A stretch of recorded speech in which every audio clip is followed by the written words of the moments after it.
Let's start. Q Hyper, 2021, 1-3. Page 64 Number 1.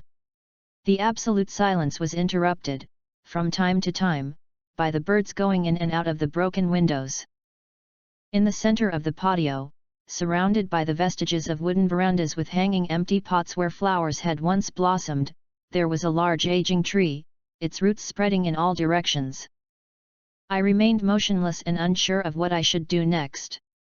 My friend, who had entered the place ahead of me, had vanished. The darkness of the night added to the feeling that I was, not in a house where people had once lived and laughed, but in a graveyard the boundaries of which I was violating. The chill in the air seemed a foreboding of terrible things to come. As if attracted by an invisible magnet, I went into a room, and smelled the mold of ages, which overwhelmed me. And then the door closed, as if pushed to by an invisible hand. Page 64 Number 2. There is obviously a wide gap between the promises of the 1948 Declaration and the real world of human rights violations. 1948. Insofar as we sympathize with the victims, we may criticize the UN and its member governments for failing to keep their promises.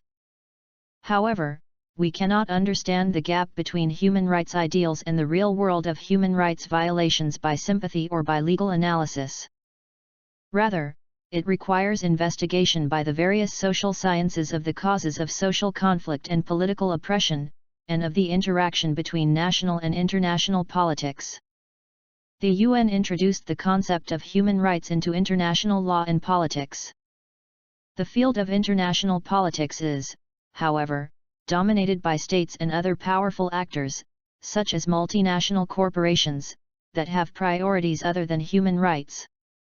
It is a leading feature of the human rights field that the governments of the world proclaim human rights but have a highly variable record of implementing them. We must understand why this is so. Page 65 Number 4. Creativity is about connecting the dots, making connections between things that have never before been linked. It is the ability to recognize the possibilities that exist within any scenario and the opportunities in every situation. Changing the game starts with seeing the unseen within even the ordinary. Out of a plain slab of marble, Michelangelo carved his best work. Michelangelo. German philosopher Arthur Schopenhauer once said, "Talent hits a target no one else can hit. Genius hits a target no one else can see." Arthur Schopenhauer. Creative solutions and breakthroughs come from viewing something differently and discovering what others have missed. Patents for novel ideas, processes and methodologies are simply the tangible results of someone seeing something differently than the world had ever seen it before. Paradigms shift when people come along who see how to connect the dots, apply multiple perspectives and build a bridge between unrelated ideas. Page 66 Number 5. Several studies find situational cues can radically change people's mental set about what is normatively appropriate in a social dilemma. For example, different groups of students in one study played a dilemma game according to identical rules, with only the name of the game varying. Students were much more generous and cooperative when the game was called the community game than when the same game was labeled the Wall Street game. In an even more subtle manipulation of social norms, half the students in one experiment were primed for interdependence, by completing sentences containing words such as group, friendships, or together, while the other half were primed for independence, by completing sentences containing words such as independent, individual, or self-contained. The students who were primed for interdependence were later more cooperative and trusting in a public goods dilemma. Page 66 Number 6. Curiously, for all the value we ascribe to our ability to speak, language could have a dulling effect on the rest of our perceptions. Humans have developed and refined a communication system that can convey extremely specific information. It's possible that as a result we have become less reliant on our other senses for gleaning information from our surroundings. If I can verbalize my anxiety, what need have you to focus on my body language, smells, or other physical or psychological signs that might accompany these feelings? If I tell you that I've just placed some fresh strawberries on the kitchen table, why should you have to detect their presence by sense of smell? In the absence of spoken language, other animals have to rely on their senses to detect sensory cues or the emotional states of others. It's one key reason why we may be less perceptive than many other animals. Page 67, number 7. Suppose we know that Paula suffers from an acute phobia. Paula.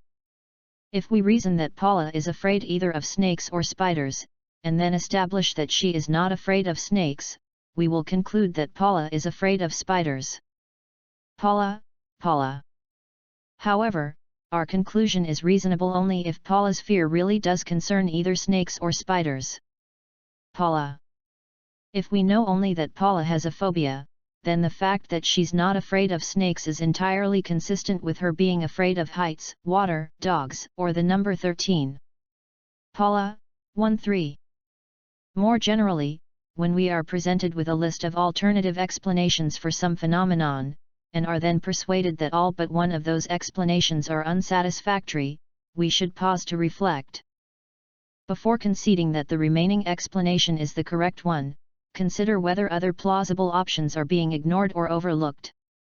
The fallacy of false choice misleads when we're insufficiently attentive to an important hidden assumption, that the choices which have been made explicit exhaust the sensible alternatives. Page 67, number 8.